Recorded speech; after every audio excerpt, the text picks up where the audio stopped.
Mass outbreaks were introduced in Legends Arceus and gave the player the opportunity to encounter a bunch of the same Pokemon in a specific area of the map, and even offered increased shiny odds, making them extremely useful for collectors. When leaving Jubilife, you'd be met with a message that said there was an outbreak of a Pokemon. Then the picture of whatever Pokemon it was would appear on the map so that you could go and travel to it. In Pokemon Scarlet and Violet, mass outbreaks have returned, but they work quite differently.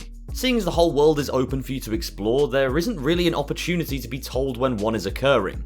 Instead, you just have to keep checking your map to see if there's one there. It's a little bit confusing and isn't explained to you very well at all, so this video will show you how mass outbreaks work in Pokemon Scarlet and Violet, and what to expect when you eventually find one. So if you want to check your map and see if there's any outbreaks occurring, the way to identify them is by a black question mark with a pulsating image underneath. I can't really tell if this is an outline of a specific Pokemon or if it's just something that's there to identify the mass outbreak. Anyway, once you see one of these, make sure to mark it as your destination on the map and then travel to whatever Pokemon Center is closest so you can get there quite quickly. From my personal experience, this icon doesn't actually go away for a long time, so you'll have plenty of opportunity to get to that location. Then, once you get there, things are going to look a lot different to how they did in Pokemon Legends Arceus. On that game, you'd get to the location and you'd immediately see 4 of that Pokemon spawned in that area. Then what you'd have to do is either defeat or catch that Pokemon to make another one of them appear. This would go on until you defeated roughly around 20, and then the whole thing would be over and the mass outbreak would stop.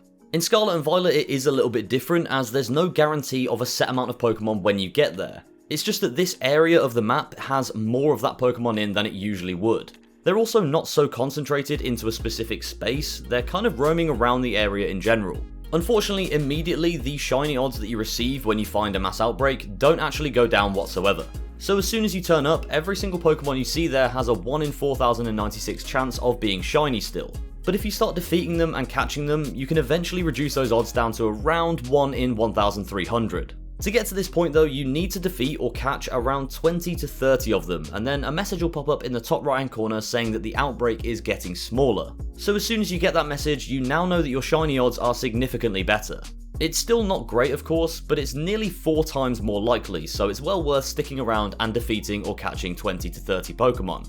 The mass outbreak that I've put on screen for you all to watch now is a Tadbulb one that I found. Now I must have defeated and caught around 40 to 50 of these because I just kept going until the outbreak stopped. But this is what I found weird, is that the mass outbreak didn't actually end, it just carried on. I ended up recording about 45 minutes of me annihilating Tadbulbs and nothing actually ever happened. So if you do encounter a mass outbreak of a Pokemon that you want shiny, you can stick around for a long time and have a very good chance of finding one eventually. And I actually think that's better than Pokemon Legends Arceus, as once you defeated the 20 to 30 Pokemon that spawned there, it would just completely end. But there you have it, that's pretty much exactly how mass outbreaks work in Pokemon Scarlet and Violet. It's a lot more ambiguous, you're going to have to just check your map occasionally to see if there's one happening, or you could just run into one by accident and then it's quite a nice surprise.